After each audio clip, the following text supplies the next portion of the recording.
अपने जमाने के सुपरस्टार अभिनेता और फिल्म निर्देशक मनोज कुमार का 87 वर्ष की उम्र में निधन हो गया। उन्होंने मुंबई के कोकिलाबेन धीरूभाई अंबानी अस्पताल में अंतिम सांस ली। मनोज कुमार को देशभक्ति फिल्मों और भारत कुमार के नाम से भी खासी पहचान मिली थी। 24 जुलाई 1937 को हरि कृष्ण गोस्वामी के रूप में जन्मे मनोज कुमार हिंदी सिनेमा के दिग्गज अभिनेता थे। उन्हें देशभक्ति थीम वाली फिल्मों में अभिनय और निर्देशन के लिए जाना जाता था।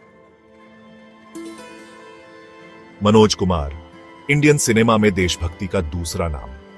इनका कोई परिचय देने की जरूरत नहीं है। वो सिर्फ एक्टर नहीं, एक फिनोमिनन थे। उनकी फिल्मों ने लाखों लोगों के दिलों में देशभक्ति की आग लगा दी। हरिकृष्ण गिरि गोस्वामी के रूप में जन्मे, उन्होंने मनोज कुमार नाम अपनाया और लेजेंड बन गए। कुमार का सफर संघर्ष, दृढ़ता और अपार सफलता का रहा।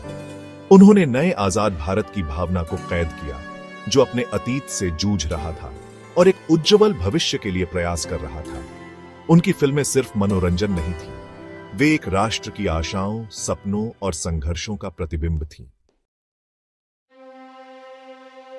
हरिकृष्ण गिरि गोस्वामी का जन्म एबटाबाद में हुआ था, जो तब अविभाजित भारत का हिस्सा था। 1940 के विभाजन ने उनके परिवार को अपना घर छोड़कर दिल्ली में शरण लेने के लिए मजबूर कर दिया। इस अनुभव ने युवा हरिकृष्ण पर एक गहरा प्रभाव छोड़ा, जिसने उनके विश्व दृष्टि और अंततः उनके सिनेमाई भावों को आकार दिया।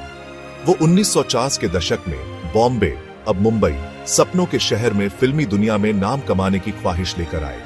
फिल्मों में उनका पहला कदम एक साधारण असिस्टेंट के रूप में था, जो स्टारडम की चकाचौंध से कोसों दूर था।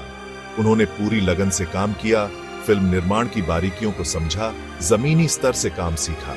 उनकी लगन पर किसी का ध्यान गया। 1956 में उन्हें फिल्म में एक छोटी सी भूमिका मिली। इसने उनके अभिनय करियर की शुरुआत की, एक ऐसा सफर जिसने उन्हें एक सहायक अभिनेता से भारतीय सिनेमा के सबसे सम्मानित व्यक्तित्वों में से एक बना दिया।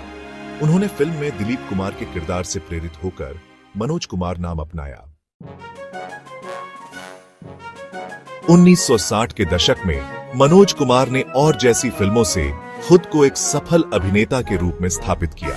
हालांकि उनकी 1961 की फिल्म, जो स्वतंत्रता सेनानी भगत सिंह के जीवन पर आधारित थी, एक महत्वपूर्ण मोड़ साबित हुई।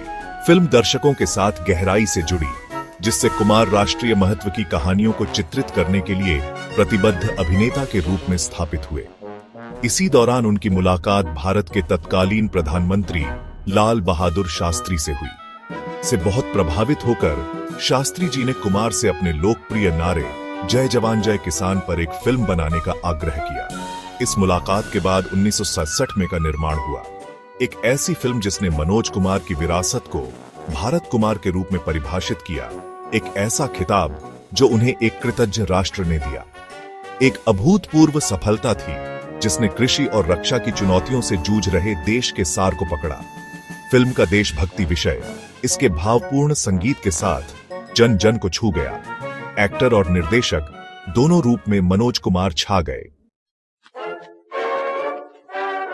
मनोज कुमार की फिल्में देशभक्ति, सामाजिक जिम्मेदारी और राष्ट्रीय एकता के विषयों को चित्रित करने की उनकी प्रतिबद्धता का प्रमाण है। 1970 में, 1978 में, 1978 में और 1981 में जैसी फिल्में न केवल बॉक्स ऑफिस पर सफल रहीं, बल्कि भारत के सामने आने वाले मुद्दों पर भी जबरदस्त टिप्पणी थी। भारतीय सिनेमा में उनके योगदान को कई पुरस्कारों से सम्मानित किया गया, जिनमें 7 फिल्म फेयर पुरस्कार और 1996 में भारत सरकार द्वारा प्रदान किया गया प्रतिष्ठित पद्मश्री शामिल है।